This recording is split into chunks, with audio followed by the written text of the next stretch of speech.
1787 ஆண்டில் அமெரிக்காவில் அரசியல் சாசனத்தை திருத்தி அமைக்க வேண்டிய சூழ்நிலை ஏற்பட்டது. அதற்காக விசேஷித்த சபை பாஸ்டனில் கூட்டப்பட்டது. அங்கத்தினர்கள் ஒவ்வொருவரும் வெவ்வேறு கருத்துக்களை பரிமாறினர். ஆனால் எதிர்ப்பு தான் அதிகரித்ததை ஒழிய ஏகமனதாக எந்த தீர்மானமும் எடுக்க முடியவில்லை. பெஞ்சமின் பிராங்க்லின் என்பவர் 17/1/1706 முதல் 17/4/1790 வரை 84 ஆண்டுகள் உயிர் வாழ்ந்தார். அவர் எழுந்து நின்று, இப்படி நாம் இருட்டில் தடுமாறிக் கொண்டிருந்தால் சரியான தீர்வு காண முடியாது. எனவே உலகின் ஒளியாம் இயேசுவின் ஆலோசனையை கேட்போம் என்றார். அனைவரும் சம்மதித்து ஒன்றாக எழும்பி ஜெபித்தனர். அரசியல் சாசனமும் சுமூகமாக மாற்றி அமைக்கப்பட்டது. இன்று வரை அமெரிக்க ஐக்கிய நாட்டில் ஜெபத்துக்கு முக்கியத்துவம் கொடுக்கப்படுகிறது. இருளிலே நாம் தடுமாறிக் கொண்டிருந்தால் ஒரு நாள் நிம்மதியாக வாழ முடியாது. பிரச்சனைகள் வந்துவிட்டால் அங்கும் இங்கும் ஓடி தீர்வு காண முயற்சிப்பதை விட்டு முழங்காலை முடக்குவோம். ஆவியானவரின் ஒத்தாசையை நாடுவோம்.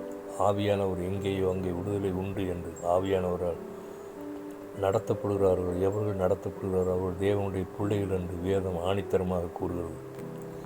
ஏசாயா 11:2 கர்த்தருடைய ஆவியானவர் அவர் மேல் தங்கியிருப்பார். Isaiah 11:2 The Spirit of the Lord shall rest upon him. One song. தானியேல் போல 3 வேளையும் தவறாமல் நான் ஜெபிக்கணுமே, ஜெப ஆவி ஊற்றுமையா, ஜெபிக்கணுமே. தானியேல் போல 3 வேளையும் தவறாமல் நான் ஜெபிக்கணுமே, ஜெப ஆவி ஊற்றுமையா, ஜெபிக்கணுமே. தானியேல் போல 3 வேளையும் தவறாமல் நான் ஜெபிக்கணுமே, ஜெப ஆவி ஊற்றுமையா, ஜெபிக்கணுமே. தானியேல் போல 3 வேளையும் தவறாமல் நான் ஜெபிக்கணுமே, ஜெப ஆவி ஊற்றுமையா, ஜெபிக்கணுமே. ஜெபம்.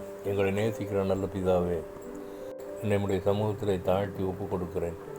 எந்த காரியத்துக்காகவும் நாம் முழங்கால் நின்று ஆண்டவரை நோக்கி பார்த்து ஜெபித்து பரிகாரத்தை பெற்றுக்கொள்ள, ஆண்டவரின் ஒத்தாசையை பெற்றுக்கொள்ள கிருபை புரிய வேண்டும் என்று யெகோவா மேசியா நாமத்தில் கெஞ்சி மன்றாடுகிறேன். பரிசுத்த பிதாவே, ஆமென்.